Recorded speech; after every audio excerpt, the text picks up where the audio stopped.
Halo teman-teman, perkenalkan nama saya Jacqueline Sheila, NPM saya 12155 2012 10129. Fakultas saya Ilmu Komputer, prodi saya Informatika. Mata kuliah saya saat ini adalah Sistem Operasi. Saya berkuliah di Universitas Kristen Indonesia Maluku. Di saat ini saya akan membahas tentang fungsi dasar sistem operasi. Fungsi dasar sistem operasi dapat dipandang sebagai sebuah antarmuka antara user atau pengguna dengan perangkat keras sistem. Sistem operasi akan menyediakan suatu lingkungan yang nyaman bagi user atau pengguna, sehingga user tidak perlu tahu apa sebenarnya yang terjadi pada operasi perangkat keras. Fungsi dan tujuan sistem operasi. Sistem operasi sendiri mempunyai fungsi dan tujuan. Yang pertama yaitu efisiensi. Sistem operasi memungkinkan sumber daya sistem komputer untuk digunakan dengan cara efisiensi. Yang kedua adalah kemudahan. Sistem operasi membuat komputer lebih mudah dipakai dan memberikan kenyamanan untuk pengguna. Yang ketiga yaitu kemampuan berevolusi. Sistem operasi harus disusun sedemikian rupa sehingga memungkinkan pengembang yang efektif, pengujian, dan penerapan fungsi-fungsi sistem yang baru tanpa mengganggu layanan yang telah ada. Jenis-jenis sistem operasi. Sistem operasi DOS. DOS yang juga merupakan singkatan dari Disk Operating System adalah awal mula metode sistem operasi komputer yang digunakan oleh IBM. Yang pertama yaitu kelebihan sistem operasi DOS. Ringan sehingga tidak menghabiskan banyak memori. Yang kedua ukurannya kecil, dan yang ketiga memiliki kompatibilitas tinggi. Yang berikut adalah kekurangan sistem operasi DOS. Yang pertama adalah belum ada antarmuka. Yang kedua instruksinya hanya berupa tulisan dan tidak ada grafis. Jenis-jenis sistem operasi Windows. Windows merupakan jenis OS terbesar di dunia yang saat ini banyak diadopsi untuk membantu mengakomodir kebutuhan sehari-hari, mulai dari komputer instansi, akademisi, hingga kebutuhan pribadi. Ada kelebihan Windows yang pertama yaitu tampilan antarmuka user-friendly. Yang kedua, lebih mudah dalam proses instalisasi. Yang ketiga, aplikasi OS Windows melimpah. Sedangkan kekurangan Windows adalah yang pertama, tidak open source. Yang kedua, berbayar dan lumayan mahal. Yang ketiga, mudah diretas karena sistem keamanannya masih lemah. Yang keempat, rentan terkena serangan virus. Yang berikutnya ada sistem operasi Linux. Linux diperkenalkan pertama kali oleh Linus Torvalds pada tahun 1991 silam. Sistem operasi komputer yang satu ini memiliki sifat open source, di mana pengguna dapat memodifikasi dan mendistribusikan kembali secara bebas tanpa perlu lisensi. Pengguna OS Linux mayoritas juga paham akan teknologi sehingga perkembangan Linux sangat pesat dibandingkan OS Windows atau Mac OS yang kebanyakan merupakan pengguna sehari-hari, di mana web hosting sistem operasi Linux biasanya dimanfaatkan sebagai OS untuk komputer server. Kelebihan dari Linux yaitu yang pertama open source, yang kedua gratis tidak ada biaya lisensi, dan yang ketiga perkembangannya sangat kencang karena dikembangkan banyak orang.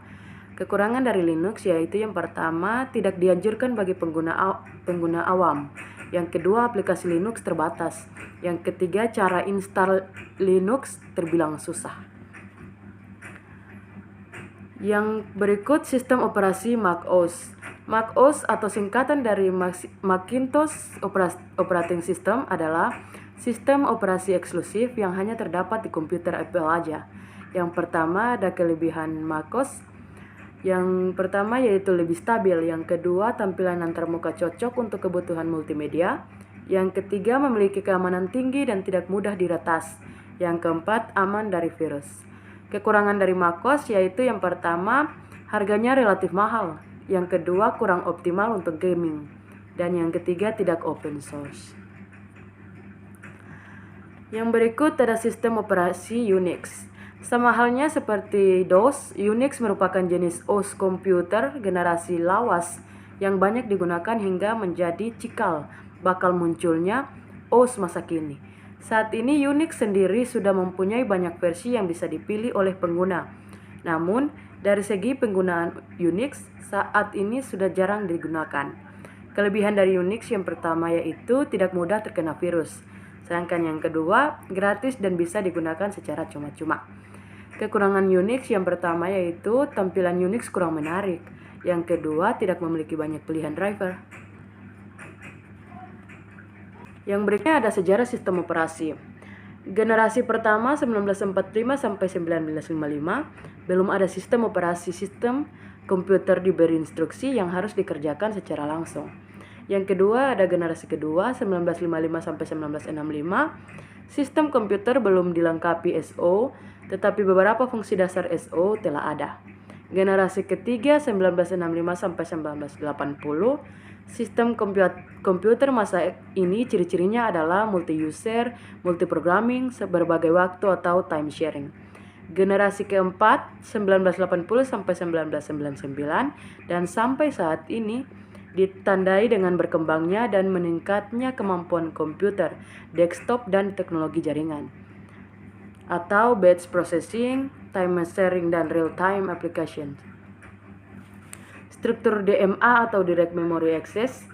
DMA atau Direct Memory Access adalah suatu metode pengguna atau I/O di mana device controller langsung berhubungan dengan memori utama tanpa intervensi CPU.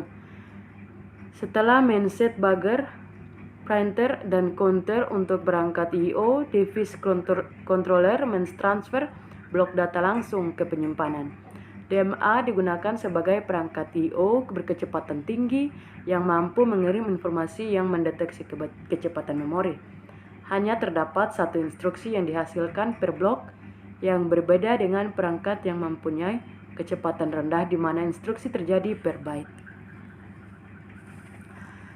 Keuntungan menggunakan mode DMA dapat dilihat pada operasi multisync seperti Unix karena transfer data yang mode DMA akan menghemat sumber daya CPU sehingga CPU dapat menggunakan sumber daya tersebut untuk yang lain. Ada dua jenis DMA. Yang pertama yaitu third party DMA yang menggunakan DMA controller yang terdapat pada motherboard untuk mengerjakan proses. Yang kedua adalah first party DMA, bus mastering DMA di mana proses dikerjakan oleh bagian logik dan di interface card. Ini adalah referensi dari tugas saya saat ini. Terima kasih.